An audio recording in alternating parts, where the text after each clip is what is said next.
ഇന്ന് ദേവികയുടെ കല്യാണമാണ്. പുലർച്ചെ തന്നെ വീട്ടുമുറ്റത്തെ പന്തലിലാകെ ലൈറ്റുകൾ തെളിഞ്ഞു. വീടിനു പുറകിലെ പാചകപ്പുരയിലെ അടുപ്പിൽ പാചകക്കാരൻ സദ്യവട്ടങ്ങൾക്കുള്ള പാത്രം കയറ്റിക്കഴിഞ്ഞിരുന്നു. വീട്ടിൽ വെച്ചാണ് ദേവികയുടെ കല്യാണം. വീടിന്റെ മുറ്റത്ത് അവൾക്ക് വിവാഹിതയാകാനുള്ള മണ്ഡപം തലേ ദിവസം രാത്രി തന്നെ അലങ്കാരത്തോടെ ഒരുങ്ങിക്കഴിഞ്ഞിരുന്നു. പുലർച്ചെ വീട്ടിലുള്ള പെണ്ണുങ്ങൾ വീട് അടിച്ചു വാരാനും തൂത്തു തുടയ്ക്കാനും തുടങ്ങിയിരുന്നു. എല്ലാവരും അവളുടെ കല്യാണമേളത്തിനുള്ള ആഘോഷത്തിലായിരുന്നു, ദേവിക ഒഴികെ. പുലർച്ചെ ഉറക്കമുണർന്ന അവൾ വീട്ടിലെ ബഹളങ്ങളെല്ലാം കേട്ടുകൊണ്ട് കട്ടിലിൽ അങ്ങനെ തന്നെ ഇരിക്കുകയായിരുന്നു. അവൾക്കൊട്ടും താല്പര്യമില്ലാതെ നടക്കുന്ന വിവാഹമാണ്. അതുകൊണ്ട് തന്നെ അന്ന് തന്റെ വിവാഹമാണ് നടക്കാൻ പോകുന്നത് എന്നുള്ള ഒരു ഉത്സാഹമോ ആനന്ദമോ ഉണർവോ ഒന്നും തന്നെ അവൾക്കില്ലായിരുന്നു. ആർക്കോ വേണ്ടി ഉറക്കം എഴുന്നേറ്റ പോലെ അവൾ കട്ടിലിൽ അങ്ങനെയിരുന്നു. അവളുടെ മനസ്സിലേക്ക് അപ്പോൾ ഓടിവന്ന മുഖം അവൾ ഒരുപാട് സ്നേഹിച്ചിരുന്ന വിപിനിൻ്റേതായിരുന്നു. 2 വർഷം പ്രാണനെപ്പോലെ സ്നേഹിച്ചവരാണ് താനും വിപിനും. ഒരുമിച്ച് ജീവിക്കാനും തീരുമാനിച്ചിരുന്നു. പക്ഷേ തന്റെ അച്ഛന്റെ ഒരൊറ്റ വാശിയാണ് ഈ ഇഷ്ടമില്ലാത്ത കല്യാണത്തിൽ തന്നെ കൊണ്ടെത്തിച്ചത്. അച്ഛനോട് കുറെ എതിർത്തു നോക്കിയെങ്കിലും 2 അറ്റാക്ക് കഴിഞ്ഞ ആളായതുകൊണ്ട് തന്നെ അധികം വാശി കാണിക്കാൻ അവൾക്ക് കഴിയില്ലായിരുന്നു. എന്തെന്നാൽ താൻ കാരണം അച്ഛന് എന്തെങ്കിലും ഒന്ന് സംഭവിച്ചു പോയാൽ ആ ശാപം ജീവിതകാലം മുഴുവൻ തലയിലേറ്റേണ്ടി വരുമെന്ന് അവൾക്ക് അറിയാമായിരുന്നു. ചെറുപ്പം മുതലേ തന്റെ എല്ലാ ഇഷ്ടങ്ങൾക്കും കൂടെ നിന്നിരുന്ന അച്ഛൻ വിപിനുമായുള്ള കല്യാണക്കാര്യത്തിൽ മാത്രം വല്ലാതെ എതിർത്തു. ഒടുക്കം അച്ഛന് ഇഷ്ടപ്പെട്ട ഈ വിവാഹം വരെ കാര്യങ്ങൾ കൊണ്ടെത്തിച്ചു.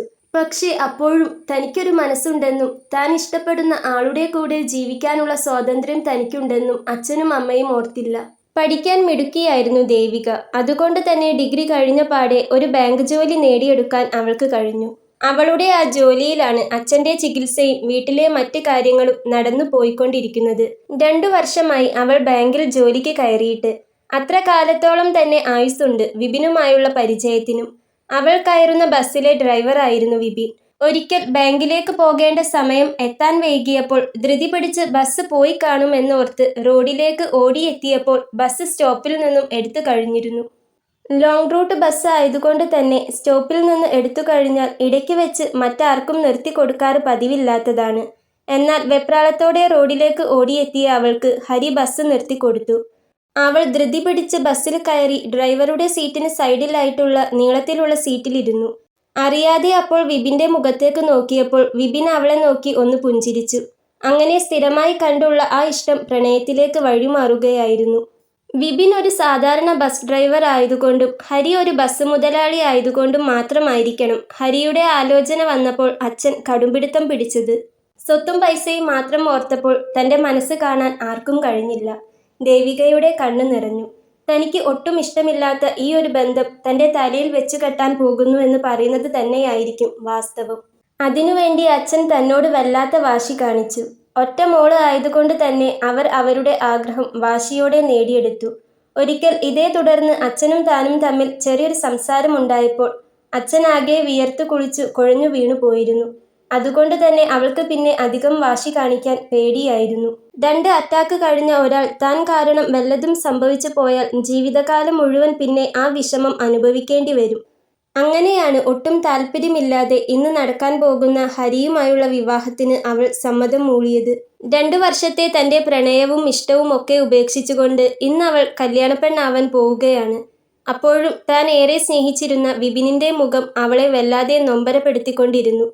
ഹരിയുമായുള്ള വിവാഹം ഉറച്ച ശേഷവും അവൾ വിപിനുമായി ഫോണിൽ സംസാരിക്കാറുണ്ടായിരുന്നു. പക്ഷേ പിന്നെ പിന്നെ അതില്ലാതെയായി. വിപിനോട് അടുത്തുകൊണ്ടിരിക്കുമ്പോൾ തനിക്കൊരിക്കലും പുതിയൊരു ജീവിതത്തിലേക്ക് കടക്കാൻ കഴിയില്ല എന്ന് അവൾക്ക് അറിയാമായിരുന്നു. വിവാഹം ഉറപ്പിച്ച കാര്യം പറഞ്ഞപ്പോൾ വിപിൻ പിന്നെ ഇങ്ങോട്ട് വിളിക്കാതെയുമായി. ഒരിക്കൽ കൂടി അവനെ ഒന്ന് വിളിക്കണമെന്നും അവന്റെ ശബ്ദവും സംസാരവും ഒന്ന് കേൾക്കണമെന്നും ഉണ്ടായിരുന്നു അവൾക്ക്. അവൾ കട്ടിലിൽ നിന്ന് കൈനീട്ടി അവളുടെ ഫോൺ എടുത്തു.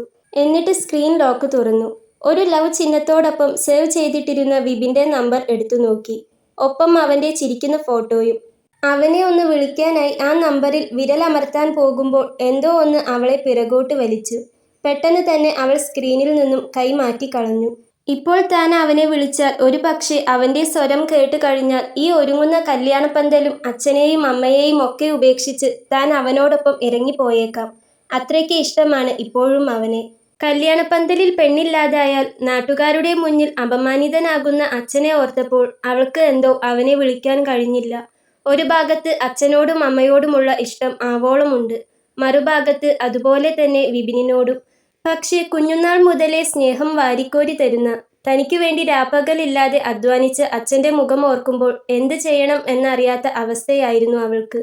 എല്ലാ കാര്യങ്ങളിലും തന്നെ മനസ്സിലാക്കി തനിക്കൊപ്പം നിൽക്കുന്ന, തൻ്റെ ആഗ്രഹങ്ങൾ സാധിച്ചു തരുന്ന അച്ഛൻ ഈ കാര്യത്തിൽ മാത്രം ഒരു വിധത്തിലും അടുക്കാൻ തയ്യാറല്ലായിരുന്നു.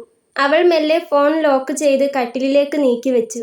ഒരു നിമിഷം കൂടെ എന്തോ ഒന്ന് ഓർത്തിരുന്നു. അച്ഛൻ്റെ ഇഷ്ടത്തിനു വേണ്ടി താൻ ഇന്ന് മറ്റൊരാളുടെ ഭാര്യയാകാൻ പോകുന്നു. പക്ഷേ ഒരിക്കലും തൻ്റെ വിപിന് പകരമാവില്ല വരാൻ പോകുന്ന ആളെന്ന് അവൾക്കറിയാമായിരുന്നു. അയാൾക്കൊപ്പം തനിക്കൊരു നല്ല ജീവിതം ഉണ്ടാകുമോ? അറിയില്ല. ബിസിനസ്സുകാരനും കോടീശ്വരനും ഒക്കെ ആയതുകൊണ്ട് തന്നെ തൻ്റെ ഭാഗ്യമാണ് ഹരിയുമായുള്ള കല്യാണമെന്ന് ഇന്നലെയും ബന്ധുക്കാർ പറയുന്നത് അവൾ കേട്ടിരുന്നു. ധാരാളം ബിസിനസ്സും ലോറിയും ബസ്സും മറ്റു വാഹനങ്ങളും ഒക്കെയുള്ള വലിയൊരു തറവാട്ടിലേക്കാണ് താൻ ഇന്ന് കടന്നു ചെല്ലാൻ പോകുന്നത്. തന്നെപ്പോലൊരു സാധാരണ പെൺകുട്ടിയെ സംബന്ധിച്ച് അങ്ങനെ ഒരു ബന്ധം ഒരിക്കലും കിട്ടാൻ സാധ്യതയില്ലാത്തതാണ്. എല്ലാവരും തൻ്റെ ഭാഗ്യമാണ് ഇതെന്ന് അടക്കം പറഞ്ഞുകൊണ്ടിരിക്കുമ്പോൾ അവൾക്ക് മാത്രം ഈ ബന്ധം വല്ലാത്തൊരു തലവേദനയായിരുന്നു. അവൾ ഒരു നിമിഷം കണ്ണുകൾ ഇറുക്കി അടച്ചു. കുറെ സ്വത്തുള്ള ആളെ കിട്ടിയെന്നും വലിയ ബിസിനസ്സുകാരനെ കിട്ടിയെന്നും പറയുന്നതിന് അപ്പുറം താൻ സ്നേഹിച്ചിരുന്ന ആളെ കിട്ടിയിരുന്നെങ്കിൽ ഇന്ന് എന്തോരം സന്തോഷമുള്ള ദിവസമാകുമായിരുന്നു തനിക്ക്. അധികം ആലോചിക്കാൻ നിന്നാൽ ചിലപ്പോൾ അച്ഛൻ്റെ അസുഖങ്ങളൊന്നും വകവെക്കാതെ ഈ ബന്ധത്തിൽ നിന്ന് പിന്മാറിയേക്കാം. അതുകൊണ്ട് തന്നെ അവൾ അധികം ചിന്തകളിലേക്ക് പോകാതെ ഒട്ടും താല്പര്യമില്ലാതെ കട്ടിലിൽ നിന്ന് എഴുന്നേറ്റു. മോളെ, വേഗം ചെന്ന് കുളിച്ചു വാ. ക്ഷേത്രത്തിൽ പോയി തൊഴുതു വരണ്ടേ? 8 മണിയാവുമ്പോഴേക്കും ബ്യൂട്ടീഷ്യൻ വരുമെന്നല്ലേ പറഞ്ഞത്? പെട്ടെന്ന് ചെന്ന് കുളിച്ച് റെഡിയാകാൻ നോക്ക്, അല്ലെങ്കിൽ പിന്നെ ഒന്നിനും നേരമുണ്ടാവില്ല. മുറിയിലേക്ക് വന്ന അവളുടെ അച്ഛൻ്റെ പെങ്ങൾ അവൾക്ക് നിർദ്ദേശം കൊടുത്തു. എന്ത് ബ്യൂട്ടീഷ്യൻ വന്ന് ഒരുക്കിയിട്ടും എന്ത് കാര്യം? തൻ്റെ മനസ്സിങ്ങനെയല്ലേ? അതുമാത്രം ആരും കാണുന്നില്ലല്ലോ. അവൾ വിഷമത്തോടെ എണീറ്റ് ബാത്റൂമിലേക്ക് നടന്നു. കുളി കഴിഞ്ഞു വന്നപ്പോഴേക്കും അപ്പച്ചി വന്ന് അവളെ സെറ്റ് സാരി ഉടുപ്പിച്ചു. ക്ഷേത്രത്തിൽ വെച്ച് കുറച്ച് വീഡിയോ ഷൂട്ട് ചെയ്യാനുള്ളതുകൊണ്ട് തന്നെ വീഡിയോഗ്രാഫർ അതിരാവിലെ അങ്ങോട്ട് എത്തിയിരുന്നു. അമ്പലത്തിൽ പോക്കും അവിടുത്തെ ഫോട്ടോ പിടുത്തവും ഒക്കെ കഴിഞ്ഞു വന്നപ്പോഴേക്കും ബ്യൂട്ടീഷ്യൻ എത്തിയിട്ടുണ്ട്. അവർ പെട്ടെന്ന് തന്നെ അവളെ ഒരുക്കാൻ തുടങ്ങി. ഭക്ഷണം കഴിക്കാൻ സമയമില്ലാത്തതുകൊണ്ട് തന്നെ മേക്കപ്പിനിടയ്ക്ക് അമ്മ വന്നു ഭക്ഷണം വാരിക്കൊടുത്തു. 10:30-നും 11-നും ഇടയിലാണ് വിവാഹത്തിനുള്ള മുഹൂർത്തം. ഏകദേശം 10 മണി കഴിയുമ്പോൾ തന്നെ ബ്യൂട്ടീഷ്യൻ അവളെ സുന്ദരിയാക്കി മാറ്റിയിരുന്നു. ആരും കണ്ടാൽ കണ്ണെടുക്കാൻ തോന്നാത്ത വിധത്തിൽ കല്യാണസാരിയിലും സ്വർണത്തിലും അവൾ തിളങ്ങി നിന്നു. എല്ലാം കഴിഞ്ഞ് കണ്ണാടിയിലേക്ക് നോക്കുമ്പോഴും അവൾക്ക് അവളെ വലിയ ഭംഗി തോന്നിയില്ല. മനസ്സിങ്ങനെ നിൽക്കുമ്പോൾ വേഷത്തിൻ്റെ ഭംഗി എന്താസ്വദിക്കാനാണ്? അവൾ അങ്ങനെ നിന്നു. 10:30 ആവുമ്പോഴേക്കും ഹരിയും ബന്ധുക്കാരും ഒക്കെ വീട്ടിലേക്ക് എത്തിച്ചേർന്നു. ഹരിയുടെ സാമ്പത്തികം വെച്ച് നോക്കുമ്പോൾ തൻ്റെ വീട് എത്രയോ ചെറുതാണ്. കല്യാണം ഓഡിറ്റോറിയത്തിൽ വെച്ച് മതിയെന്ന് ഹരിയുടെ വീട്ടുകാർ ആദ്യം പറഞ്ഞതുമാണ്. പക്ഷേ അച്ഛൻ്റെ ആഗ്രഹമായിരുന്നു ഒരേ ഒരു മോളായ തന്നെ ഈ വീട്ടിൽ നിന്ന് കൈപിടിച്ചു കൊടുക്കണമെന്ന്. അങ്ങനെയാണ് ഇവിടെ പന്തലൊരുങ്ങിയത്. 10:30 കഴിഞ്ഞപ്പോഴേക്കും വീട് നിറയെ ആളുകളും മുറ്റത്തെ മണ്ഡപത്തിൽ കൊട്ടും വാദ്യങ്ങളും ഒക്കെ തുടങ്ങിയിരുന്നു. ദേവിക അനുഗ്രഹം വാങ്ങാനായി അച്ഛൻ്റെ കാലിൽ തൊട്ടു. ആ മനുഷ്യൻ്റെ കണ്ണുകൾ രണ്ടും അപ്പോൾ നിറഞ്ഞിരുന്നു. വിറച്ചുകൊണ്ട് അയാൾ അവളുടെ കവിളിൽ ഒന്ന് തലോടി. "നിന്റെ കുട്ടിക്ക് നല്ലതേ വരൂ." അധികം അവളെ നോക്കിക്കൊണ്ട് നിന്നാൽ കരഞ്ഞു പോകും എന്നറിയാവുന്നതുകൊണ്ട് തന്നെ അയാൾ വേഗം അവളെ അനുഗ്രഹിച്ചു അവിടെ നിന്നും മാറി. മറ്റുള്ളവരുടെ അനുഗ്രഹമൊക്കെ വാങ്ങിക്കഴിഞ്ഞു താലപ്പൊലിയും പിടിച്ചുകൊണ്ട് അവൾ പന്തലിലേക്കിറങ്ങി. ഫോട്ടോഗ്രാഫിയും വീഡിയോ കണ്ണുകളും ചുറ്റിലും നിറഞ്ഞു നിന്നു. മണ്ഡപത്തിൽ അതിസുന്ദരനായി ഹരി ഉണ്ടായിരുന്നു. പക്ഷെ അവൾ തല ഉയർത്തി ഹരിയെ ഒന്ന് നോക്കിയതുപോലുമില്ല. മണ്ഡപത്തിൽ കയറി ഹരിയോടൊപ്പം നിന്നപ്പോൾ എല്ലാവരും അവരെ തന്നെ നോക്കി. രണ്ടാളും നല്ല മാച്ചാണല്ലേ, ഒരു അച്ചിലുണ്ടാക്കിയെടുത്ത പോലെ. എന്ത് ചേർച്ചയാ അല്ലേ? അവളെപ്പോലെ തന്നെ ഹരിയും വല്ലാത്ത സുന്ദരനായിരുന്നു. കണ്ടു കഴിഞ്ഞാൽ ആർക്കും ഇഷ്ടപ്പെടുന്ന രൂപം, നിഷ്കളങ്കമായ ചിരിയും. ആ ചന്ദനക്കളർ കല്യാണവസ്ത്രം അവൻ്റെ ഭംഗി ഒന്നുകൂടി കൂട്ടിയെന്ന് തന്നെ പറയാം. കൊട്ടും വാദ്യങ്ങളും മുറുകി തുടങ്ങിയപ്പോൾ ആ മണ്ഡപത്തിൽ വെച്ച് പ്രാർത്ഥനയോടെ ഹരി അവളുടെ കഴുത്തിൽ താലി ചാർത്തി. ആശീർവാദത്തിൻ്റെ പൂക്കൾ അവരുടെ തലയിൽ വീണു. താലികെട്ട് കഴിഞ്ഞു. ഒരു നുള്ളു കുങ്കുമം ഹരി അവൻ്റെ കൈകൊണ്ട് അവളുടെ നെറുകിൽ ചാർത്തി. സിന്ദൂരം ചാർത്തി അവളുടെ നെറ്റിയിൽ നിന്ന് കൈയെടുക്കുവോളം ഹരി അവളുടെ മുഖത്ത് നോക്കി പുഞ്ചിരിക്കുന്നുണ്ടായിരുന്നു. അവളും ഹരിയെ ഒന്ന് നോക്കിയെങ്കിലും അവനോട് ചിരിക്കാൻ അവൾക്ക് കഴിഞ്ഞില്ല. മനസ്സില്ലാ മനസ്സോടെ അവൾ ചുണ്ടിൽ ഒരു ചെറിയ ചിരി വരുത്തി എന്നു മാത്രം. ഹരിയുടെ സൗന്ദര്യം ഒന്ന് കാണാനോ ഹരിയോട് ഒന്ന് മനസ്സ് തുറന്ന് ചിരിക്കാനോ അവൾക്കായില്ല. പിന്നെ പെട്ടെന്ന് തന്നെ അവൾ അവനിൽ നിന്നും നോട്ടം മാറ്റിക്കളഞ്ഞു. മനസ്സുകൊണ്ട് അവനോട് ചേരാൻ അവൾക്ക് കഴിഞ്ഞില്ലെങ്കിലും ഹരി ചാർത്തിയ താലിയിലും അവൻ അണിയിച്ച സിന്ദൂരത്തിലും അവൾ അവൻ്റേതായി മാറിക്കഴിഞ്ഞിരുന്നു. വിറയാർന്ന കൈകളോടെ അച്ഛൻ അവളുടെ കൈ പിടിച്ച് ഹരിയുടെ കൈയോട് ചേർത്ത് വെച്ചു. ഹരി മനസ്സ് നിറഞ്ഞ സന്തോഷത്തോടെ അവളുടെ കയ്യിൽ മുറുകെ പിടിച്ചു. എല്ലാ അർത്ഥത്തിലും ആ നിമിഷം മുതൽ അവൾ അവൻ്റെ ഭാര്യയായി മാറി. ഹരിയോടൊപ്പം നിന്നുള്ള ഫോട്ടോ പിടുത്തവും ബന്ധുക്കാരെ പരിചയപ്പെടലും ഒക്കെ അതിനുശേഷം മുറ പോലെ നടന്നെങ്കിലും അവളുടെ മനസ്സ് വല്ലാതെ അസ്വസ്ഥമായിരുന്നു. ഭക്ഷണം കഴിഞ്ഞ് ഉച്ചയോടെ അവർ ഹരിയുടെ വീട്ടിലേക്ക് പോകാൻ നിൽക്കുകയായിരുന്നു. അവരുടെ രണ്ടുപേരുടെയും ഫോട്ടോയും പൂക്കളും പതിപ്പിച്ച ഹരിയുടെ വില കൂടിയ കാർ അവർക്ക് പോകാനായി മുന്നിൽ വന്നു നിന്നു. ദേവികയുടെ അമ്മ അപ്പോൾ അവളെ വന്ന് കെട്ടിപ്പിടിച്ചു. മോൾക്ക് നല്ലതേ വരൂ. അവിടെ എല്ലാവരോടും നന്നായി പെരുമാറണം. ഇനി ഹരിയാണ് മോളുടെ ജീവിതം. കഴിഞ്ഞതൊന്നും മനസ്സിൽ വെച്ച് അവനെ വിഷമിപ്പിക്കരുത്. അച്ഛനും അമ്മയും എന്തിലെങ്കിലും മോളോട് വാശി കാണിച്ചിട്ടുണ്ടെങ്കിൽ അത് മോളുടെ നല്ലതിനു വേണ്ടി മാത്രമാണ്. അമ്മ ചേർത്ത് പിടിച്ച് അവളുടെ മുഖത്ത് തലോടിക്കൊണ്ട് പറഞ്ഞു. അവളുടെ കണ്ണിൽ അപ്പോൾ വെള്ളം നിറഞ്ഞിരുന്നു. ഇന്നോളം അച്ഛനെയും അമ്മയെയും പിരിഞ്ഞു നിന്നിട്ടില്ല. അവരെ പിരിഞ്ഞു മറ്റൊരു വീട്ടിലേക്ക് പോകുന്നതിൻ്റെ വിഷമം പറഞ്ഞറിയിക്കാനാവാത്തതാണ്. എങ്കിലും ഈ സ്ഥാനത്ത് തൻ്റെ വിപിനായിരുന്നെങ്കിൽ എത്ര നന്നായേനെ. മറ്റൊരുത്തൻ അണിയിച്ച താലിയോടെ നിൽക്കുമ്പോഴും അവളുടെ മനസ്സിൽ നിറയെ വിപിനായിരുന്നു. അച്ഛൻ വിതുമ്പലോടെ അവളെ വന്ന് ചേർത്ത് പിടിച്ചെങ്കിലും അച്ഛനോട് യാത്ര ചോദിക്കാൻ അവൾക്കായില്ല. പോട്ടെ എന്നൊന്ന് തലയാട്ടുക മാത്രം ചെയ്തിട്ട് അവൾ ഹരിയുടെ അരികിലേക്ക് ചെന്നു. അച്ഛനോടും അമ്മയോടും മറ്റെല്ലാവരോടും തന്നെ ഹരി വളരെ ബഹുമാനത്തോടെ യാത്ര പറഞ്ഞു. ശേഷം ഹരി അവൾക്ക് കാറിൻ്റെ ഡോർ തുറന്നു കൊടുത്തു. അവൾ കാറിൽ കയറി. അച്ഛനെയും അമ്മയെയും നോക്കി കൈവീശി കാണിച്ചു. ഒപ്പം ഹരിയും. ശേഷം അവരുടെ കാർ അവിടെ നിന്ന് മെല്ലെ നീങ്ങി തുടങ്ങി. തിരിഞ്ഞു നോക്കാൻ അവൾക്കായില്ല. ഒരു തിരിഞ്ഞുനോട്ടത്തിന് നിൽക്കാതെ തന്നെ എല്ലാ വേദനകളും കടിച്ചമർത്തിക്കൊണ്ട് അവൾ കാറിലിരുന്നു. അരമണിക്കൂറിനകം തന്നെ ഹരിയുടെ വലിയ വീട്ടിൽ അവൻ്റെ കാർ ചെന്നു നിന്നു. ഹരി കാറിൽ നിന്നിറങ്ങി. ശേഷം അവളോട് വളരെ സ്നേഹത്തോടെ ഇറങ്ങാനായി പറഞ്ഞു. അവൾ പതിയെ ഇറങ്ങി. പടുകൂറ്റൻ വീടാണ്. കാണുമ്പോൾ ഒരു കൊട്ടാരം പോലെ. മുറ്റത്താണെങ്കിൽ വലിയ പന്തൽ. ദേവിക ചുറ്റിലും ഒന്ന് നോക്കി. ഹരി കാറിൽ നിന്ന് ഇറങ്ങിയ ശേഷവും അവിടെയുള്ളവരോട് ചിരിക്കുകയും സംസാരിക്കുകയും ചെയ്യുന്നുണ്ടായിരുന്നു. ദേവിക ഒന്നും മിണ്ടാതെ ഒരു നിസ്സംഗമട്ടിലുള്ള നിൽപ്പായിരുന്നു. ശേഷം ഹരിയോടൊപ്പം അവൻ്റെ വീട്ടുപടിക്കലേക്ക് നടന്നു ചെല്ലുമ്പോൾ അവളുടെ ഹൃദയം വല്ലാതെ മിടിക്കുകയായിരുന്നു. ശരീരമാകെ വിയർക്കുന്ന പോലെ തോന്നി അവൾക്ക്. കയ്യിലുണ്ടായിരുന്ന ടവൽ കൊണ്ട് അവൾ വിയർത്തുകൊണ്ടിരിക്കുന്ന മുഖം ഒന്ന് നന്നായി തുടച്ചു. അപ്പോഴും അവൾക്കാകെ വിറയൽ തോന്നി. ശരീരം തളർന്നു വീഴാൻ പോകുന്ന പോലെ. എവിടെയെങ്കിലും ഒന്ന് പിടിക്കണമെന്ന് തോന്നി. കുഴഞ്ഞു വീണു പോകും എന്ന പോലൊരവസ്ഥ. പെട്ടെന്നാണ് അത് മനസ്സിലാക്കിയിട്ടെന്ന പോലെ ഹരി അവളുടെ കയ്യിൽ ചേർത്തു പിടിച്ചത്. പ്രതീക്ഷിക്കാതെ അവൻ കയ്യിൽ പിടിച്ചതും അവളൊന്ന് അവനെ നോക്കി. അവൻ്റെ ആ പിടുത്തത്തിൽ അവൾക്കൊരു താങ്ങു കിട്ടിയ പോലെ തോന്നി. ശരീരത്തിൻ്റെ വിറയലൊന്ന് കുറഞ്ഞു. അവൾ അവൻ്റെ കയ്യിൽ പിടിച്ചുകൊണ്ട് കാലുകളൊന്ന് അമർത്തി നിന്നു. അപ്പോഴേക്കും കത്തിച്ച നിലവിളക്കുമായി ഹരിയുടെ അമ്മയും മുത്തശ്ശിയും ഒക്കെ അങ്ങോട്ടെത്തി. എല്ലാവരുടെ മുഖത്തും സന്തോഷം മാത്രമായിരുന്നു. അവരുടെ നിലയ്ക്കും വിലയ്ക്കുമുള്ള വലിയ വീട്ടിലെ പെൺകുട്ടികളെ അവർക്ക് കിട്ടാവുന്നതേയുള്ളൂ. അത് വെച്ച് നോക്കുമ്പോൾ മോൻ ഒരു സാധാരണക്കാരി പെൺകുട്ടിയെ വിവാഹം കഴിച്ചു കൊണ്ടുവന്നതിൻ്റെ ഒരു ഇഷ്ടക്കേടും അവിടെ ആരുടെ മുഖത്തും ഇല്ലായിരുന്നു. എല്ലാവർക്കും സന്തോഷം മാത്രം. ഹരിയുടെ അമ്മയും മുത്തശ്ശിയും അവരെ ആരതി ഒഴിഞ്ഞു. ശേഷം ദേവികയുടെ കയ്യിൽ നിലവിളക്ക് കൊടുത്ത് സ്നേഹത്തോടെ കൈപ്പിടിച്ച് അവളെ വീട്ടിലേക്ക് കയറ്റി. ഹരി അണിയിച്ച താലിയും അണിഞ്ഞുകൊണ്ട് അവൻ്റെ വീട്ടിലേക്ക് അവൾ വലതുകാൽ വെച്ച് കയറി. വിളക്കുമായി ഡൈനിങ് ഹാളിലേക്ക് പോകുമ്പോഴും അവൾക്ക് ആകെ വിറയ്ക്കുന്ന പോലെ ഉണ്ടായിരുന്നു. കണ്ണിലാകെ ഇരുട്ട് കയറുന്ന പോലെ. അത്ര നേരം അനുഭവിച്ച ടെൻഷൻ കാരണം മനസ്സിൻ്റെ താളം തെറ്റുന്ന പോലെ അവൾക്ക് തോന്നി തുടങ്ങി. മുത്തശ്ശി കാണിച്ചു കൊടുത്ത പൂജാമുറിയിൽ അവൾ മെല്ലെ വിളക്ക് കൊണ്ടുവച്ചു. പിറകിലായി ഹരിയും ഉണ്ടായിരുന്നു. രണ്ടാളും ഒന്ന് തൊഴുതോളൂ, മുത്തശ്ശി ചിരിച്ചുകൊണ്ട് പറഞ്ഞു. വിളക്ക് അവിടെ വെച്ച് രണ്ടുപേരും ഒപ്പം നിന്ന് ഒരു നിമിഷം കൈകൂപ്പി തൊഴുതു. അതു കഴിഞ്ഞ് തിരികെ ഹാളിലേക്ക് വരുമ്പോഴാണ് ദേവികക്ക് ചെറുതായി തല കറങ്ങുന്ന പോലെ തോന്നിയത്. പെട്ടെന്ന് അവൾക്ക് ആകെ വല്ലാത്തൊരു പേടി തോന്നി. കണ്ണ് തുറക്കാൻ കഴിയാത്ത പോലെ. കണ്ണിലാകെ ഇരുട്ട് കയറുന്ന പോലെ. ഒപ്പം ഒട്ടും പരിചയമില്ലാത്ത വീടും ആളുകളും. ഹരിക്കൊപ്പം നടന്നു ഹാളിലേക്ക് എത്തുമ്പോഴേക്കും അവൾ അവിടെ വീണു പോയിരുന്നു. ഹരി ഒരു വിധത്തിൽ അവളെ പിടിക്കാൻ നോക്കിയെങ്കിലും പ്രതീക്ഷിക്കാത്ത വീഴ്ച ആയതുകൊണ്ട് തന്നെ അവന് നല്ല രീതിയിൽ അവളെ താങ്ങാൻ കഴിഞ്ഞില്ല. എങ്കിലും തല നിലത്ത് തട്ടാതെ അവൻ താങ്ങി പിടിച്ചിരുന്നു. ഒട്ടും പ്രതീക്ഷിക്കാതെ കല്യാണപ്പെണ്ണ് അവിടെ കുഴഞ്ഞു വീണതും ചുറ്റിലുമുള്ള എല്ലാവരും ഒന്ന് ഞെട്ടി. അയ്യോ മോളെ, എന്തു പറ്റി ഹരി? ഹരിയുടെ അമ്മയും മുത്തശ്ശിയും വേഗം വന്നു നോക്കി. അറിയില്ല, പെട്ടെന്ന് വീണതാണ്, ഹരി പറഞ്ഞു. നീ അവളെ എടുത്ത് മുറിയിലേക്ക് കിടത്ത്, അമ്മ ഹരിയോട് പറഞ്ഞു.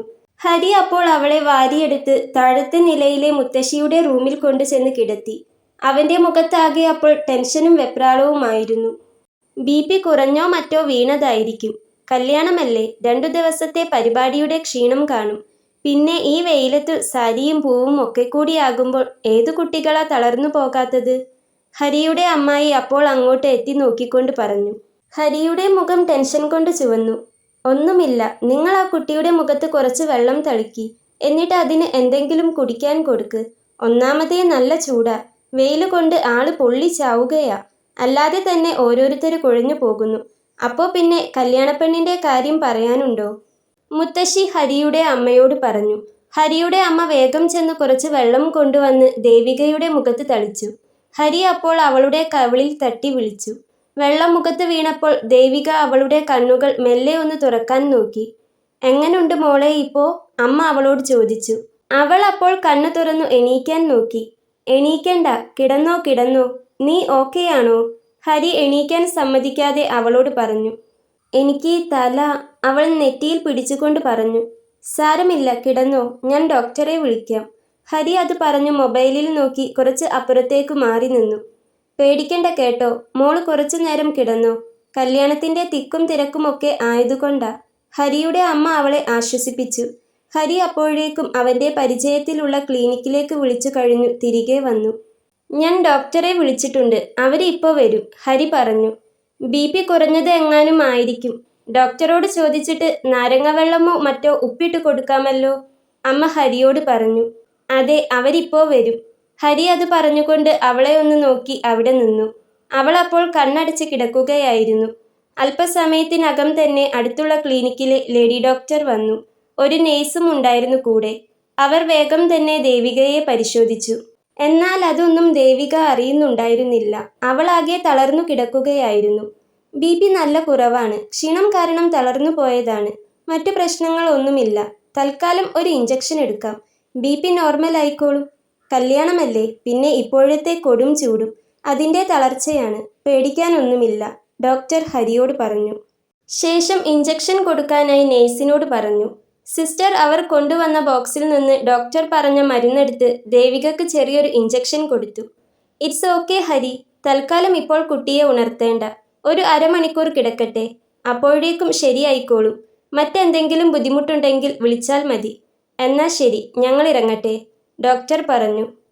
ഡോക്ടർ, ഭക്ഷണം കഴിച്ചിട്ട്, ഹരി ഡോക്ടറോടും സിസ്റ്ററോടും പറഞ്ഞു. വേണ്ട ഹരി, ഭക്ഷണമൊക്കെ പിന്നൊരിക്കലാവാം, ക്ലിനിക്കിൽ തിരക്കുണ്ട്.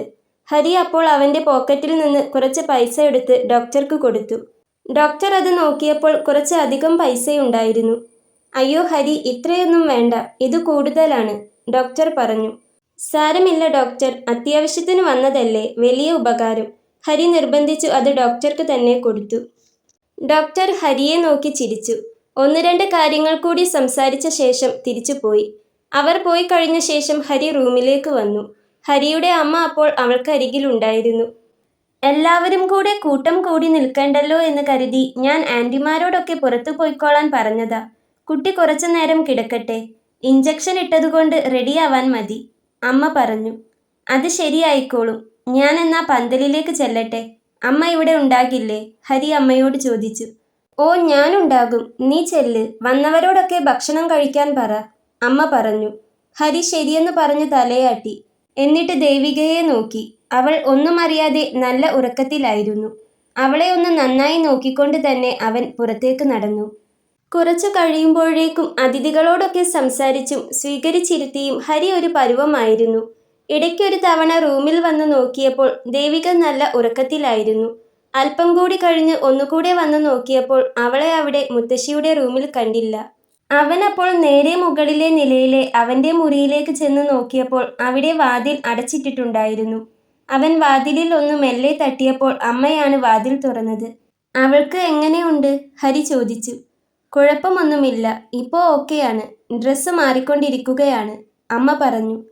ആ, ഞാൻ എൻ്റെ ഡ്രസ്സ് ഒന്ന് എടുത്തോട്ടെ, അല്ലെങ്കിൽ അമ്മ എടുത്തു തന്നാലും മതി, ഹരി അമ്മയോട് പറഞ്ഞു. ഏതാ വേണ്ടതെന്ന് വെച്ചാൽ നീ വന്ന് നോക്കിയെടുത്തോ, അമ്മ പറഞ്ഞു. ഹരി അപ്പോൾ മെല്ലെ അകത്തേക്ക് കയറി. ദേവിക അപ്പോൾ അവിടെ കട്ടിലിൽ ഇരിക്കുകയായിരുന്നു. ബ്യൂട്ടീഷ്യൻ അവളുടെ സ്വർണമൊക്കെ അഴിച്ചു വെക്കാൻ സഹായിക്കുന്നുണ്ട്. ഹരി അവൻ്റെ ഡ്രസ്സ് എടുക്കാനായി അലമാരയ്ക്ക് അടുത്തേക്ക് ചെന്നപ്പോൾ അവൾ പെട്ടെന്ന് നോക്കിയത് ഹരിയുടെ മുഖത്തേക്കായിരുന്നു. എങ്ങനെയുണ്ട് ഇപ്പോൾ? നീ ഓക്കെയാണോ? ഹരി അവളോട് ചോദിച്ചു. ഇപ്പോൾ റെഡിയായി, ദേവിക പറഞ്ഞു. പെട്ടെന്ന് എന്തു പറ്റി? ഇങ്ങനെ ഉണ്ടാവാറുണ്ടോ? ഹരി വീണ്ടും ചോദിച്ചു. ഇല്ല, പെട്ടെന്ന് എന്തോ കണ്ണിൽ ഇരുട്ട് കയറിയ പോലെ തോന്നിയപ്പോൾ വീണുപോയി, അവൾ വിറച്ചുകൊണ്ട് ഹരിയോട് പറഞ്ഞു. ഇറ്റ്സ് ഓക്കെ, സാരമില്ല, നമ്മളൊക്കെ മനുഷ്യരല്ലേ, ക്ഷീണവും തളർച്ചയും ഒക്കെ ഉണ്ടാകും. ഹരി അത് പറഞ്ഞുകൊണ്ട് അവളെ നോക്കി ചിരിച്ചു. നീ എന്തെങ്കിലും കുടിച്ചോ? അവൻ ചോദിച്ചു. ഓ, ജ്യൂസ് കൊടുത്തിരുന്നു, അമ്മ പറഞ്ഞു. എല്ലാവരും ഇന്ന് തന്നെ റിസപ്ഷൻ വെക്കാമെന്ന് പറഞ്ഞപ്പോൾ ഞാൻ പറഞ്ഞാണ് അടുത്ത ദിവസത്തേക്ക് മാറ്റിവെച്ചത്. ഇന്ന് എന്തായാലും കല്യാണമല്ലേ, എല്ലാവർക്കും അതിൻ്റെ ക്ഷീണം കാണും. അതുകൊണ്ട് ആ ക്ഷീണവും വെച്ചുകൊണ്ട് രാത്രി ഇനി റിസപ്ഷന് നിൽക്കണ്ടല്ലോ.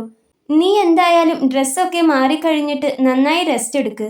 അവൻ അത് പറഞ്ഞ് അലമാര തുറന്ന് അവൻ്റെ ഡ്രസ്സ് എടുത്ത് അപ്പുറത്തെ മുറിയിലേക്ക് നടന്നു. ദേവിക എന്തൊക്കെയോ ഓർത്തുകൊണ്ട് അങ്ങനെ ഇരിക്കുകയും ചെയ്തു. സാരിയും സ്വർണവും ഒക്കെ ഊരി മാറ്റിയപ്പോൾ തന്നെ അവൾക്ക് വല്ലാത്ത ഒരു ആശ്വാസം തോന്നി. സാധാ ഒരു ചുരിദാറും കഴുത്തിൽ താലിയും മാത്രം ഇട്ടുകൊണ്ട് അവൾ അമ്മയ്ക്കൊപ്പം മുകളിൽ നിന്ന് താഴേക്ക് ഇറങ്ങി വന്നു. എങ്ങനെയുണ്ട് മോളെ? കാണുന്നവരൊക്കെ അവളോട് തലക്കറക്കത്തെപ്പറ്റി ചോദിക്കുകയും ബന്ധുക്കാരിൽ ചിലരൊക്കെ പരിചയപ്പെടാനും വന്നു. താല്പര്യമില്ലാതെയാണെങ്കിലും മനസ്സിനും ശരീരത്തിനും ആകെ ബുദ്ധിമുട്ടുകൾ ഉണ്ടായിരുന്നെങ്കിലും അവൾ എല്ലാവരോടും ചിരിച്ചു കാണിച്ചു. വൈകുന്നേരത്തോടു കൂടെ ഒരുവിധം ആളുകളൊക്കെ തിരിച്ചു പോയ ശേഷം അവൾ ഹരിക്കും അമ്മയ്ക്കും ഒപ്പമിരുന്ന് ചായ കുടിച്ചു. ഹരി ഇടയ്ക്ക് അവളോട് ഒന്ന് രണ്ട് കാര്യങ്ങളൊക്കെ ചോദിക്കുന്നുണ്ടായിരുന്നെങ്കിലും അവൾ വലിയ സംസാരത്തിനു നിൽക്കാതെ ഉന്മേഷമില്ലാത്ത പോലെയാണ് മറുപടി പറഞ്ഞത്. പിന്നെ അവൾ അമ്മയോടും മറ്റുള്ളവരോടും ഒപ്പം അടുക്കളയിലും മറ്റുമായി അങ്ങനെ കഴിച്ചുകൂട്ടി. ഹരി ഫ്രണ്ട്സൊക്കെയായി അകത്തും പുറത്തും ഒക്കെ ഉണ്ടായിരുന്നു. അങ്ങനെ രാത്രി ഭക്ഷണമൊക്കെ കഴിച്ച് ദേവിക മുറിയിലെത്തി. ആദ്യരാത്രിക്ക് അലങ്കരിച്ച ആ വലിയ ആഡംബര മുറിയിൽ എന്തൊക്കെയോ ഓർത്തുകൊണ്ട് അവൾ അങ്ങനെ ഇരുന്നു. വീട്ടുകാർ ഒപ്പമില്ലാത്തതിൻ്റെ ഒരു അസ്വസ്ഥതയും പിന്നെ ഇത്ര വലിയ വീട്ടിൽ വന്നതിൻ്റെ ഒരു വ്യത്യാസവും ഒക്കെ അവൾക്ക് നന്നായി തോന്നുന്നുണ്ടായിരുന്നു. അവളുടെ വീട്ടിലെ മുറിയെ വെച്ച് നോക്കുമ്പോൾ അവരുടെ ബെഡ്റൂം സ്വർഗമായിരുന്നു. അവിടുത്തെ ലൈറ്റുകളിലേക്കും മറ്റ് ഡെക്കറേഷൻസിലേക്കുമൊക്കെ അവൾ ഇങ്ങനെ കണ്ണോടിച്ച് നോക്കുന്നുണ്ടായിരുന്നെങ്കിലും അവളുടെ മനസ്സപ്പോൾ വേറെ എവിടെയോ ആയിരുന്നു. ജീവിതത്തിൽ ഇത്ര വലുത് താൻ നേടിയിട്ടും നേടാൻ കഴിയാതെ പോയ വിപിനായിരുന്നു അവളുടെ മനസ്സിൽ. ഇന്നത്തെ ഒട്ടുമിക്ക പെൺകുട്ടികളും കാശുള്ളവനെയോ വലിയ ബിസിനസ്സുകാരനെയോ കിട്ടിയാൽ സ്നേഹിച്ച സാധാരണക്കാരനെ മറന്നു സന്തോഷിക്കാറാണ് പതിവ്. എന്നാൽ സ്വപ്നം കാണാൻ പോലും കഴിയാത്ത അത്രയും വലിയ സ്വർഗം പോലെ ഒരു വീട്ടിൽ എത്തിപ്പെട്ടിട്ടും ദേവികയുടെ മനസ്സ് ആ സാധാരണക്കാരനെ ഓർക്കുകയായിരുന്നു. കാരണം അവൾ അവനെ ഹൃദയം കൊണ്ട് സ്നേഹിച്ചിരുന്നു. ആദ്യരാത്രിയിൽ ആ മുറിയിൽ ഇരിക്കുമ്പോഴും അവളുടെ മനസ്സ് മറ്റെവിടെയോ ആയിരുന്നു. വിപിൻ്റെ ഓർമ്മകൾക്കിടയിൽ പെട്ടെന്നാണ് ഹരിയുടെ ചിരിക്കുന്ന മുഖം അവളുടെ മനസ്സിലേക്ക് ഓടിയെത്തിയത്. ദേഹമൊട്ടാകെ വിറച്ചുകൊണ്ട് ഇന്ന് നിലവിളക്ക് ഏറ്റുവാങ്ങാൻ നിൽക്കുമ്പോൾ തൻ്റെ കയ്യിൽ ചേർത്തു പിടിച്ച് താങ്ങിയ ഹരിയെ ഓർമ്മ വന്നതും അവൾക്കാകെ വിഷമം തോന്നി. അവൾ അപ്പോൾ അവളുടെ കഴുത്തിൽ കിടക്കുന്ന താലിയിലേക്കൊന്നു നോക്കി. ഹരികൃഷ്ണൻ എന്ന് പേര് കൊത്തിയ ആ ആലിലത്താലി അവളുടെ നെഞ്ചോട് ചേർന്ന് കിടക്കുന്നുണ്ടായിരുന്നു. താൻ ഇന്ന് മറ്റൊരാളുടെ ഭാര്യയാണ്. ആ ആൾ അണിയിച്ച താലിയാണിത്. ഞങ്ങളുടെ ആദ്യരാത്രിക്കായി ഒരുക്കിയ മുറിയുമാണിത്.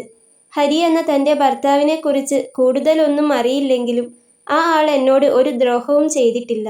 സന്തോഷത്തോടെ ആദ്യരാത്രി ആഘോഷിക്കാൻ വരുന്ന ആ ചെറുപ്പക്കാരന് അറിയില്ലല്ലോ താൻ മറ്റൊരാളെയും മനസ്സിൽ ഓർത്തുകൊണ്ടിരിക്കുകയാണെന്ന്. എന്താ ചെയ്യുക ദൈവമേ, ഈ മുറിയിൽ എനിക്കെൻ്റെ ഭർത്താവിനോടൊപ്പം ഒരു നല്ല ജീവിതം ഉണ്ടാകുമോ? അതിനെൻ്റെ മനസ്സ് അനുവദിക്കുമോ? പ്രാണനായി സ്നേഹിച്ച വിപിനെ മറക്കാൻ തനിക്കാകുമോ? താനും അച്ഛനും ഒക്കെ ചേർന്ന് വലിയൊരു തെറ്റല്ലേ ഹരിയോട് ചെയ്തിട്ടുള്ളത്? മനസ്സിൽ ഒരാളെയും വെച്ചുകൊണ്ട് ഞാൻ മറ്റൊരാളിൻ്റെ ഭാര്യ ആവരുതായിരുന്നു. ആലോചിക്കുമ്പോൾ അവൾക്ക് ആകെ തല പെരുക്കുന്ന പോലെ തോന്നി. മുന്നോട്ട് എന്ത് ചെയ്യുമെന്നറിയാതെ അവൾ അങ്ങനെ ഇരുന്നു. അപ്പോഴാണ് പുറത്തെ തിരക്കെല്ലാം കഴിഞ്ഞ് ഹരി മുറിയിലേക്ക് കയറി വന്നത്. പെട്ടെന്ന് വാതിൽ തുറക്കുന്ന ശബ്ദം കേട്ടതും അവളൊന്ന് അങ്ങോട്ട് നോക്കി. അത് ഹരിയായിരുന്നു. ചിരിച്ചുകൊണ്ട് അവൻ റൂമിലേക്ക് കയറി. എന്തു ചെയ്യണമെന്ന് അറിയാതെ ദേവിക ഒന്ന് അവനെ തന്നെ നോക്കിപ്പോയി. ഹരി അപ്പോൾ വാതിലടച്ച് ലോക്ക് ചെയ്തു. എന്നിട്ട് അവളുടെ അരികിലേക്ക് വന്നു. അവൾ അപ്പോൾ കട്ടിലിൽ നിന്ന് എഴുന്നേറ്റു. ഇരിക്കി, എങ്ങനെയുണ്ട്? ക്ഷീണമൊക്കെ മാറിയോ? അത് പറഞ്ഞുകൊണ്ട് ഹരി അവളുടെ കയ്യിൽ പിടിച്ചു. പെട്ടെന്ന് അവൻ കയ്യിൽ പിടിച്ചതും അവൾ ആകെ ഒന്ന് വല്ലാതെയായി. ഹരി അപ്പോൾ കയ്യിൽ പിടിച്ചുകൊണ്ട് തന്നെ അവളെ കട്ടിലിൽ ഇരുത്തിച്ചു. തലക്കറക്കമൊക്കെ മാറിയില്ലേ? ഇപ്പോൾ ബുദ്ധിമുട്ടൊന്നുമില്ലല്ലോ? അവൻ സ്നേഹത്തോടെ ചോദിച്ചു. ഇല്ല, ദേവിക മെല്ലെ പറഞ്ഞു. ഹരി അപ്പോൾ കട്ടിലിൽ നിന്ന് എണീറ്റ് അവൻ്റെ കയ്യിലെ മൊബൈൽ ഫോൺ അവിടെ മേശപ്പുറത്ത് വെച്ചു. എന്നിട്ട് അവിടെ ഉണ്ടായിരുന്ന ജഗ്ഗിൽ നിന്ന് കുറച്ച് വെള്ളം എടുത്തു കുടിച്ചു. ഹരിയോട് എങ്ങനെ പെരുമാറണമെന്നറിയാതെ ദേവിക തല താഴ്ത്തിയിട്ട് അങ്ങനെ ഇരിക്കുകയായിരുന്നു. വെള്ളം കുടിച്ചു കഴിഞ്ഞ ശേഷം ഹരി വീണ്ടും കട്ടിലിൽ വന്നിരുന്നു. ദേവിക അപ്പോൾ തല പൊക്കി അവനെ ഒന്ന് നോക്കി. ഹരി അവളെ നോക്കി ചിരിച്ചു. അവൾ ചിരിച്ചു ചിരിച്ചില്ല എന്ന പോലെ ചെറുതായി ഒന്ന് ചുണ്ടനക്കി. അവൾക്ക് അപ്പോഴും അവനോട് മനസ്സ് തുറന്ന് ചിരിക്കാൻ കഴിയുന്നില്ലായിരുന്നു. ഇഷ്ടമായോ ഇവിടെയൊക്കെ? ബെഡ്റൂം എങ്ങനെയുണ്ട്? ഇതൊക്കെ ഫ്രണ്ട്സിൻ്റെ ഡെക്കറേഷനാണ്. ഈ ലൈറ്റ്സൊക്കെ ഫോറിനിൽ നിന്ന് ഇമ്പോർട്ട് ചെയ്തതാ, ഹരി അവളെ നോക്കി പറഞ്ഞു. ദേവിക ചെറുതായി ഒന്ന് ചിരിച്ചുകൊണ്ട് തലയാട്ടുകയല്ലാതെ മറുപടി ഒന്നും പറഞ്ഞില്ല. മറ്റൊരാളെ സ്നേഹിച്ച് അവനെ മാത്രം മനസ്സിലിട്ടുകൊണ്ട് നടന്ന അവൾക്ക് പെട്ടെന്ന് ഹരിയുമായി പൊരുത്തപ്പെടാൻ വല്ലാത്ത ബുദ്ധിമുട്ടുണ്ടായിരുന്നു. അതുകൊണ്ട് തന്നെ അവൾ എന്തു പറയണമെന്നറിയാതെ അങ്ങനെയിരുന്നു. സംസാരിച്ചു കൊണ്ടിരുന്ന ഹരിയും പെട്ടെന്നൊന്ന് സൈലൻ്റായി. 5 മിനിറ്റ് നേരം അവനും കട്ടിലിൽ താഴേക്ക് നോക്കിക്കൊണ്ടിരുന്നു. ആ നേരം അത്രയും അവരുടെ റൂമിൽ വല്ലാത്തൊരു നിശബ്ദതയായിരുന്നു. ഹരി മിണ്ടാതിരുന്നപ്പോഴും ദേവിക അവനോട് ഒന്നും ചോദിച്ചില്ല. ദേവികയ്ക്ക് എന്നെ ഇഷ്ടമല്ലെന്ന് എനിക്കറിയാം. കുറച്ചു നേരത്തെ നിശബ്ദതയെ കീറി മുറിച്ചുകൊണ്ടാണ് ഹരി അവളോട് അത് പറഞ്ഞത്. അവനത് പറഞ്ഞതും ദേവിക ഒരു ഞെട്ടലോടെ അവനെ തന്നെ നോക്കി.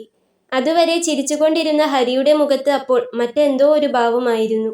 ദേഷ്യമായിരുന്നില്ല, പകരം നിസ്സഹായതയാണോ വിഷമമാണോ എന്നറിയാത്ത ഒരു ദയനീയ ഭാവം. ഉള്ളിലെ വിഷമം അവളെ അറിയിക്കാതിരിക്കാനായി അവൻ വീണ്ടും അവളെ നോക്കി ചിരിച്ചു. എന്നിട്ട് പറഞ്ഞു, എന്നെ ആയിരുന്നില്ല ഈ സ്ഥാനത്ത് ദേവിക ആഗ്രഹിച്ചത്. അത് വിപിനെയാണെന്ന് എനിക്കറിയാം. ഹരി അത് പറഞ്ഞു കേട്ടതും ദേവിക വല്ലാതെ ഞെട്ടുകയാണുണ്ടായത്.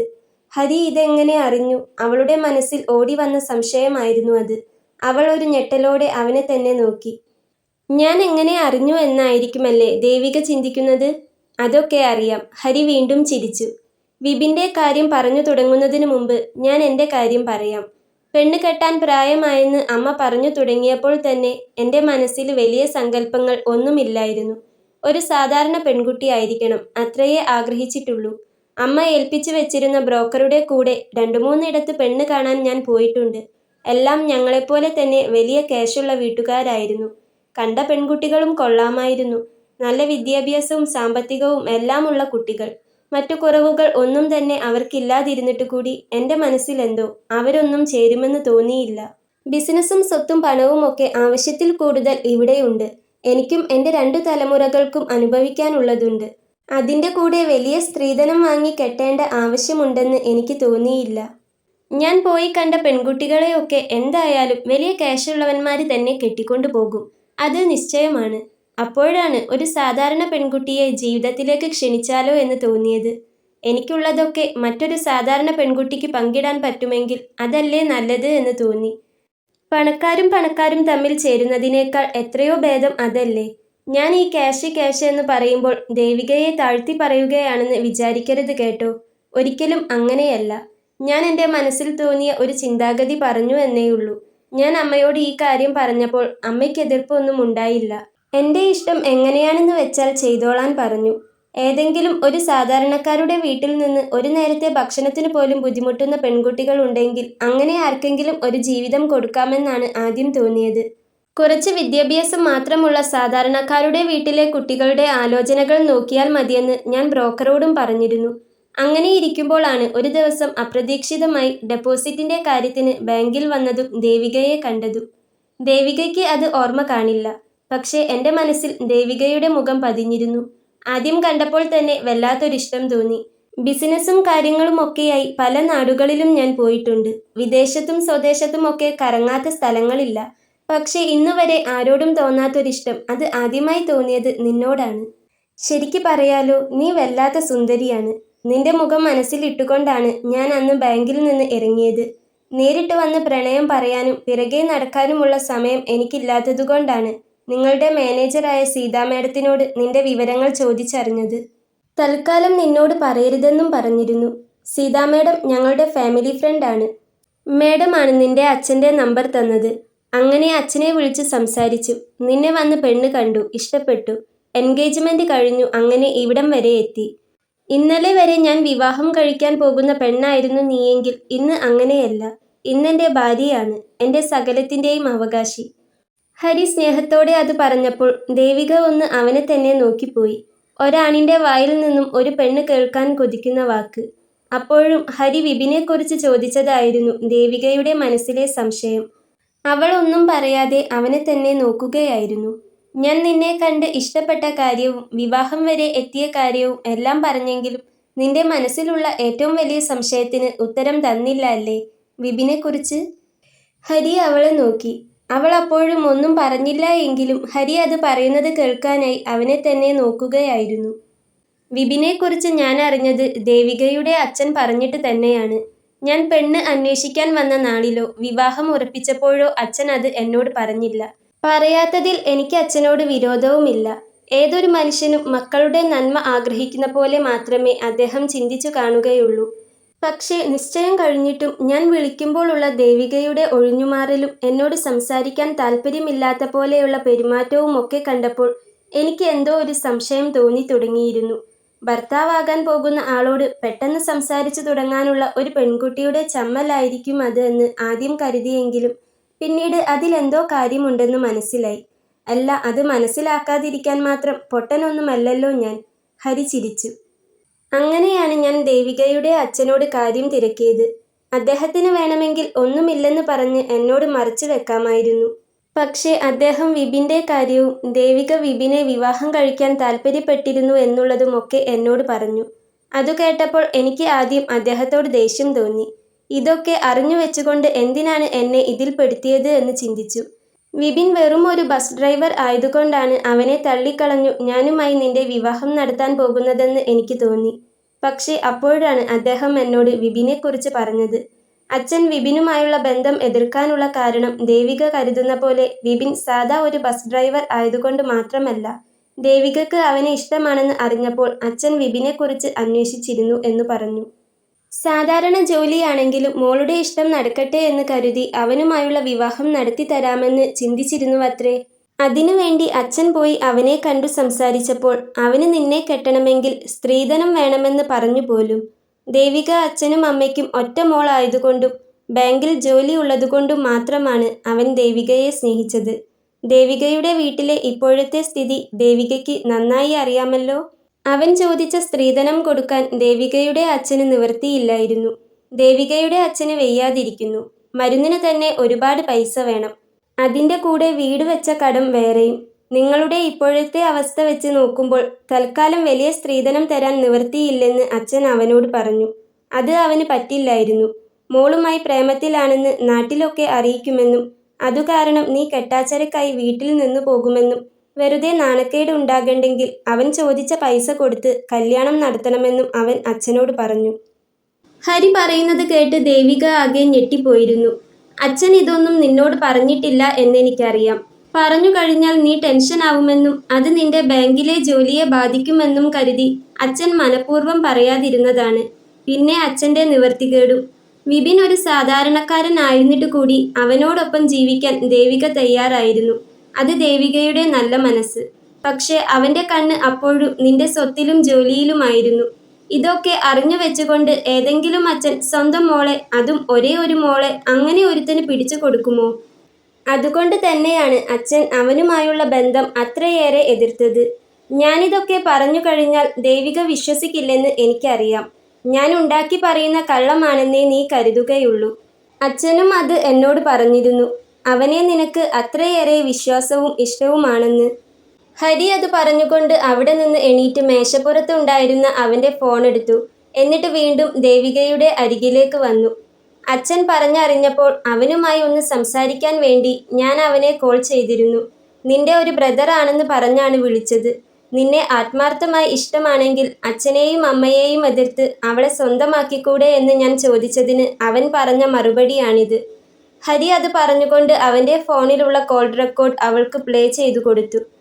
എൻ്റെ പൊന്നു സഹോദര, ഞാൻ അവളെ സ്നേഹിച്ചു എന്നുള്ളത് ശരിയാണ്. ഒരു ഒളിച്ചോട്ട കല്യാണം നടത്തി കാലാകാലം അവളെ ഒരു ബാധ്യതയായിട്ട് കൊണ്ടു നടക്കാൻ എനിക്ക് വയ്യ. ഞാൻ പറഞ്ഞ പോലെ അവളുടെ വീട്ടിൽ നിന്ന് വല്ലതും കിട്ടുമെങ്കിൽ ഞാൻ കെട്ടിക്കോളാം. അല്ലെങ്കിൽ ഞാൻ വേറെ ഏതെങ്കിലും പെണ്ണ് നോക്കിക്കോളാം. പോരാത്തതിന് അവൾ ജോലി ചെയ്യുന്ന ശമ്പളം മൊത്തം അവളുടെ തന്തയ്ക്ക് മരുന്ന് വാങ്ങാൻ എടുക്കുകയാ. കല്യാണം കഴിഞ്ഞാലും അവൾക്ക് അച്ഛനെ നോക്കണം പോലും. അതൊക്കെ കേട്ടിട്ട് ആകെക്കൂടെ ചടച്ചിരിക്കുകയാണ് ഞാൻ. ഇനി അതിൻ്റെ കൂടെ അവർക്ക് സ്ത്രീധനം തരാനും വകയില്ലെങ്കിൽ എനിക്ക് അവളെ വേണ്ട. വിപിൻ ഹരിയോട് പറയുന്നത് ദേവിക വ്യക്തമായി കേട്ടു. അവളുടെ കണ്ണിൽ നിന്നും കണ്ണുനീർ ഒലിച്ചിറങ്ങി. പ്രാണനായി താൻ സ്നേഹിച്ചിരുന്ന വിപിൻ, ഈ നിമിഷം വരെ മനസ്സിലിട്ട് ഓർത്തിരുന്ന വിപിൻ തന്നെയാണോ ഇത് പറഞ്ഞത്? അവളുടെ മനസ്സാകെ തകർന്നു പോയിരുന്നു. ഹരി അവൻ്റെ ഫോൺ ഓഫ് ചെയ്ത് മാറ്റിവെച്ചു. എന്നിട്ട് വീണ്ടും അവൾക്കരികിൽ വന്നിരുന്നു. ദേവികയുടെ കണ്ണിൽ നിന്നും അപ്പോൾ കണ്ണുനീർ ഒലിച്ചിറങ്ങിക്കൊണ്ടിരിക്കുകയായിരുന്നു. കേട്ടില്ലേ നീ സ്നേഹിച്ച അവൻ പറഞ്ഞത്? 2 വർഷം അത്രമേൽ പ്രേമിച്ചിട്ടും വിപിന് ഇങ്ങനെ ഒരു മുഖമുണ്ടെന്ന് ദേവികയ്ക്ക് മനസ്സിലാക്കാൻ കഴിഞ്ഞിരുന്നോ? ഇല്ലല്ലോ.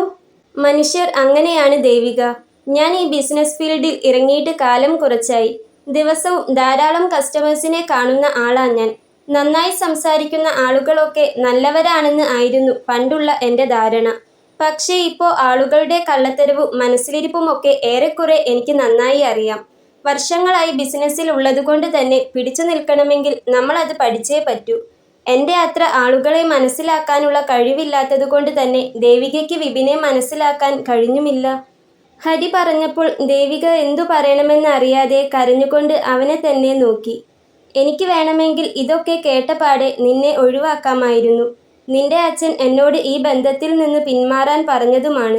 മറ്റൊരുത്തനെ മനസ്സിൽ സൂക്ഷിക്കുന്ന നിന്റെ കഴുത്തിൽ എനിക്ക് താലി കെട്ടേണ്ട ആവശ്യമുണ്ടായിരുന്നോ? എനിക്ക് വേറെ പെണ്ണ് കിട്ടാഞ്ഞിട്ടാണോ? അല്ല. ഇതൊക്കെ അറിഞ്ഞിട്ടും ഞാൻ നിന്നെ സ്വന്തമാക്കിയത് എന്തുകൊണ്ടാണെന്ന് അറിയാമോ? വെയ്യാതിരിക്കുന്ന അച്ഛനെയും അമ്മയെയും ആ ബാങ്കിലെ ജോലി വെച്ച് ദേവികയാണ് നോക്കിക്കൊണ്ടിരിക്കുന്നത് എന്ന് എനിക്കറിയാം. സാലറിയുടെ ഭൂരിഭാഗവും അച്ഛന് മരുന്നിനും മറ്റുമാണ് ചെലവാക്കുന്നത്. ഇന്നത്തെ കാലത്ത് എത്ര പെൺകുട്ടികൾ ചെയ്യും അങ്ങനെ ഒരു കാര്യം? കിട്ടുന്ന പൈസ അവരുടെ ആവശ്യങ്ങൾക്ക് പോലും തികയില്ല. ആ സ്ഥാനത്ത് ഈ ചെറിയ പ്രായത്തിൽ പഠിച്ചൊരു ജോലി നേടി ദേവിക അത് ചെയ്യുന്നുവെങ്കിൽ അത് നിന്റെ വലിയ മനസ്സുകൊണ്ടല്ലേ? നിനക്കൊരു ഡ്രസ്സ് പോലും വാങ്ങാൻ 100 രൂപ മാറ്റിവെക്കാതെ അച്ഛനെ ചികിത്സിക്കുന്നുവെങ്കിൽ, അവരെ സംരക്ഷിക്കുന്നുവെങ്കിൽ അത് നിന്റെ മനസ്സിലെ നന്മ കൊണ്ടല്ലേ? എന്തിനേറെ പറയുന്നു, അവനെ അത്രമേൽ ഇഷ്ടമായിരുന്നിട്ട് കൂടി അവനോടൊപ്പം ഇറങ്ങിപ്പോകാതിരുന്നത് നീ വീട്ടുകാരെ സ്നേഹിക്കുന്നത് കൊണ്ടല്ലേ? കൂടെ ജീവിക്കുന്ന അച്ഛനെയും അമ്മയെയും നാണം കെടുത്താതിരിക്കാൻ വേണ്ടിയല്ലേ? അത്രയേ ഞാൻ ചിന്തിച്ചുള്ളൂ. നാളെയോ മറ്റന്നാളോ എൻ്റെ അച്ഛനോ അമ്മയ്ക്കോ ഒരു വയ്യായിക വന്നാൽ അവർക്ക് ഒരു മോളായി, എനിക്കൊരു നല്ല പാതിയായി ഒരു പെൺകുട്ടി വേണം. ഉള്ളിൻ്റെ ഉള്ളിൽ ആദ്യമായി പതിഞ്ഞു പോയ നിന്റെ മുഖം മറക്കാനാവാത്തതുകൊണ്ട് നിന്നെ തന്നെ മതിയെന്ന് വെച്ചു. ഇന്നത്തെ കാലത്ത് ഒരു പ്രേമമൊന്നുമില്ലാത്ത പെൺകുട്ടികൾ ഉണ്ടാവില്ല ദേവിക. അതുകൊണ്ട് തന്നെ അതൊന്നും ഞാൻ കാര്യമാക്കുന്നുമില്ല. എനിക്ക് ഉറപ്പുണ്ട് ഈ നിമിഷം മുതൽ നിനക്ക് എന്നെ സ്നേഹിക്കാൻ കഴിയുമെന്ന്. ഹരി അത് പറഞ്ഞപ്പോൾ അവൾ അവളുടെ 2 കൈകൊണ്ട് മുഖം പൊത്തി കരഞ്ഞുപോയി. ഹരി ഒരു നിമിഷം അവളെ തന്നെ നോക്കി. എന്നിട്ട് അവളുടെ അടുത്തേക്ക് ചേർന്നിരുന്നു. അവളുടെ മുഖത്തു നിന്നും കൈയെടുത്തു മാറ്റി. അവളുടെ മുഖത്തേക്ക് തന്നെ നോക്കി. ദേവിക കരഞ്ഞുകൊണ്ട് ഹരിയുടെ മുഖത്തേക്കും. അവളുടെ മനസ്സപ്പോൾ കുറ്റബോധം കൊണ്ട് നീറുകയായിരുന്നു. വിപിനെപ്പോലെ ഒരാളെ ഇത്ര കാലം മനസ്സിൽ കൊണ്ടു നടന്നതിൻ്റെ കുറ്റബോധം. അവനെ മനസ്സിലാക്കാൻ കഴിയാതെ ഒരു വിഡ്ഢിയായി പോയതിൻ്റെ കുറ്റബോധം. അവനെപ്പോലൊരുത്തനെയും മനസ്സിലിട്ടുകൊണ്ട് ഹരിയെപ്പോലൊരാളുടെ മുന്നിൽ കഴുത്തു നീട്ടിയതിൻ്റെ കുറ്റബോധം. നിസ്സഹായയായി അവൾ ഹരിയുടെ കണ്ണിലേക്ക് നോക്കി കരഞ്ഞു. ഹരി അപ്പോൾ അവൻ്റെ കൈകൊണ്ട് മെല്ലെ അവളുടെ 2 കണ്ണും തുടച്ചു കൊടുത്തു. അവളുടെ നെറ്റിയിൽ ഉമ്മ വെച്ചു. എന്നിട്ട് പറഞ്ഞു, ഒറ്റ നോട്ടം കൊണ്ടാണെങ്കിലും വല്ലാതെ ഇഷ്ടപ്പെട്ടു പോയതാണ് ഞാൻ നിന്നെ. വല്ലവനും ഇട്ട് കഷ്ടപ്പെടുത്താൻ കൊടുക്കാൻ തോന്നിയില്ല. എൻ്റെ പെണ്ണാണ് നീ. ഇന്നു മുതൽ എല്ലാ അർത്ഥത്തിലും എൻ്റെ ഭാര്യയും. പറ, ഇന്നു മുതൽ എൻ്റേത് മാത്രമല്ലേ നീ? ഹരി അത് ചോദിച്ചതും അവൾ ഹരിയുടെ നെഞ്ചിലേക്ക് വീണു പൊട്ടിക്കരഞ്ഞു പോയിരുന്നു. അവൾക്ക് അപ്പോൾ ഹരിയോട് വല്ലാത്ത ബഹുമാനം തോന്നി. തന്നേക്കാൾ വലിയ നിലയിലുള്ള കൊമ്പത്തെ ആലോചനകൾ കിട്ടുമായിരുന്നിട്ടു കൂടി തൻ്റെ ഒരു കുറവും നോക്കാതെ തന്നെ ഭാര്യയാക്കിയ ഹരിയെക്കുറിച്ച് ഓർത്തപ്പോൾ അവൾക്ക് വല്ലാത്ത വിഷമം തോന്നി. ഈ ഒരാളെ മനസ്സിലാക്കാതെയാണല്ലോ ഞാൻ ഇത്രയും നാൾ മറ്റവനെ ഓർത്തുകൊണ്ടിരുന്നത്. ഈ ആളിൻ്റെ കോളുകളാണല്ലോ ഞാൻ മനഃപൂർവ്വം അവഗണിച്ചുകൊണ്ടിരുന്നത്. കൊടുക്കാവുന്ന സ്നേഹം അത്രയും കൊടുത്ത് സ്നേഹിച്ചിട്ടും തന്നേക്കാൾ തൻ്റെ സ്വത്തിന് വില കൽപ്പിച്ച് അവനേക്കാളും എത്രയോ മുകളിലാണ് ഒന്നും ആഗ്രഹിക്കാതെ തന്നെ സ്വന്തമാക്കിയ ഹരിയേട്ടൻ്റെ സ്ഥാനം. അവൾ അവൻ്റെ നെഞ്ചിൽ കിടന്നു പൊട്ടിക്കരഞ്ഞു. സോറി, എനിക്കറിയില്ലായിരുന്നു. അവൻ നല്ലവനാണെന്ന് കരുതിയ ഞാൻ, ദേവിക വിറയലോടെ പറഞ്ഞു തുടങ്ങി. ഹരി അപ്പോൾ അവൻ്റെ നെഞ്ചിൽ നിന്ന് അവളുടെ മുഖമെടുത്തു മാറ്റി അവളുടെ കണ്ണുകളിലേക്ക് തന്നെ നോക്കി. അവൻ്റെ കൈയെടുത്ത് അവളുടെ ചുണ്ടിനു മുകളിൽ അമർത്തി വെച്ചു. എന്നിട്ട് പറഞ്ഞു, നീ ഒന്നും പറഞ്ഞു ബുദ്ധിമുട്ടണ്ട. ഞാൻ പറഞ്ഞല്ലോ, ഇന്നു മുതൽ, ഈ നിമിഷം മുതൽ എൻ്റേത് മാത്രമായിരിക്കണം. അത് മാത്രമേ ഞാൻ ആഗ്രഹിക്കുന്നുള്ളൂ. ഹരി അത് പറഞ്ഞുകൊണ്ട് ഒന്നുകൂടെ അവളുടെ നെറ്റിയിൽ അമർത്തി ഉമ്മ വെച്ചു. എന്നിട്ട് ഒന്നുകൂടി ശക്തിയായി അവളെ തൻ്റെ നെഞ്ചോട് ചേർത്ത് വെച്ചു. അവൻ്റെ നെഞ്ചിൻ്റെ ചൂട് പറ്റി. അവൻ്റെ സ്നേഹത്തിൻ്റെ ആഴമറിഞ്ഞുകൊണ്ട് അവൾ അങ്ങനെ കിടന്നു. ഹരി അപ്പോൾ അവളെയും കൊണ്ട് മെല്ലെ കട്ടിലിലേക്ക് ചരിഞ്ഞു. എന്നിട്ട് അവളെ തന്നെ ഉറ്റുനോക്കി. കരഞ്ഞു കലങ്ങിയ കണ്ണുകളോടെ അവൾ അവനെയും. ഹരി അപ്പോൾ അവളുടെ ചുരിദാറിൻ്റെ ടോപ്പിൽ ഒന്ന് മുറുകെ പിടിച്ചു. എന്നിട്ട് പറഞ്ഞു, മറ്റെല്ലാം മറക്കാനായി ഞാൻ എൻ്റേതാക്കാൻ പോവുകയാണ് നിന്നെ, എല്ലാ അർത്ഥത്തിലും. അത് പറഞ്ഞുകൊണ്ട് അവൻ അവളിലേക്ക് ചാഞ്ഞു. ദേവിക അവളുടെ കണ്ണുകൾ മെല്ലെ അടച്ചു. പിറ്റേന്ന് ഹരിയോടൊപ്പം അതിസുന്ദരിയായി അവളുടെ വീട്ടിൽ വിരുന്നിന് ചെല്ലുമ്പോൾ ദേവികയുടെ മുഖത്ത് നിറഞ്ഞ സന്തോഷമായിരുന്നു. അത് അവളുടെ അച്ഛനും അമ്മയ്ക്കും മനസ്സിലാക്കാനും കഴിഞ്ഞു. തലേ ദിവസം വരെ കണ്ട ദേവിക ആയിരുന്നില്ല അവൾ അപ്പോൾ. ഹരിയോടും അച്ഛനോടും അമ്മയോടും എല്ലാവരോടും ചിരിച്ചും കളിച്ചും വളരെ സന്തോഷത്തിലായിരുന്നു അവൾ. വിരുന്ന് കഴിഞ്ഞ് തിരികെ പോരാൻ നിൽക്കുമ്പോൾ ഹരിയും അവളും അച്ഛൻ്റെ കാലിൽ വീണ് അനുഗ്രഹം വാങ്ങിച്ചു. അച്ഛൻ മനസ്സ് നിറഞ്ഞ് അവരെ അനുഗ്രഹിച്ചു. ശേഷം ഹരി മുറ്റത്ത് ചെന്നു കാറെടുത്തു. കാറിനടുത്തേക്ക് നടക്കുമ്പോൾ ദേവിക തിരിഞ്ഞു നിന്നുകൊണ്ട് അച്ഛൻ്റെ കൈ പിടിച്ചു. ചുളിവുകൾ വീണ ആ കൈയിൽ മെല്ലെ ഒന്ന് ഉമ്മ വെച്ചു. എന്നിട്ട് അച്ഛനോട് പറഞ്ഞു, താങ്ക്സ് അച്ഛാ, ഹരിയേട്ടനെ എനിക്ക് തന്നതിന്. അവൾ അത് പറഞ്ഞു കേട്ടപ്പോൾ അച്ഛൻ്റെ കണ്ണുകൾ ഈറനണിഞ്ഞു. അയാൾ സന്തോഷത്തോടെ അവളെ നോക്കി. അവൾ കാറിൽ കയറി അച്ഛനും അമ്മയ്ക്കും കൈവീശി കാണിച്ചു. ഹരി കാറെടുത്തു. വളരെ സന്തോഷത്തോടെ ഹരിയോടൊപ്പം തിരികെ പോരുമ്പോൾ ദേവിക ഹരിയുടെ മുഖത്തേക്ക് സ്നേഹത്തോടെ നോക്കി. ഡ്രൈവിങ്ങിനിടയിൽ ചിരിച്ചുകൊണ്ട് ഹരി അവളെയും നോക്കി. ദേവിക അപ്പോൾ അവൻ്റെ അടുത്തേക്ക് നീങ്ങിയിരുന്നു. അവൻ അപ്പോൾ ഒരു കൈ അവളുടെ തോളിലേക്ക് ചേർത്ത് പിടിച്ചു. എന്നിട്ട് അവളുടെ കവിളിൽ ഉമ്മ വെച്ചു. ഇപ്പോൾ എന്ത് തോന്നുന്നു? എന്നെ ഇഷ്ടമല്ലേ നിനക്ക്? ഹരി ഒരു കൊഞ്ചലോടെ അവളോട് ചോദിച്ചു. ദേവിക അപ്പോൾ ഡ്രൈവ് ചെയ്തുകൊണ്ടിരിക്കുന്ന അവൻ്റെ അരയിലൂടെ കൈയിട്ട് മുറുക്കി. അവൻ്റെ കവിളിൽ ഒരു കുഞ്ഞുമ്മ കൊടുത്തു. എന്നിട്ട് അവൻ്റെ കാതോരം മെല്ലെ പറഞ്ഞു, ഇഷ്ടമാണ്. ഈ ജന്മം ഇനി ഏട്ടനെ മാത്രം. ഹരി അപ്പോൾ കാർ ബ്രേക്കിട്ട് നിർത്തി. എന്നിട്ട് അവൻ്റെ അധരം അവളുടെ അധരത്തോട് ചേർത്ത് വെച്ചു. രണ്ടുപേരും ഒരു കൊഞ്ചലോടെ വാരി പുണർന്നു. അതെ, അവൾക്കിപ്പോൾ എല്ലാം ഹരിയാണ്. പെണ്ണിൻ്റെ സ്നേഹത്തേക്കാൾ പണത്തിൽ നോട്ടമിട്ട ആ ദുഷ്ടനിൽ നിന്നും പിടിച്ചെടുത്തു തന്നെ പ്രാണനോട് അടുപ്പിച്ച ഹരി മാത്രം.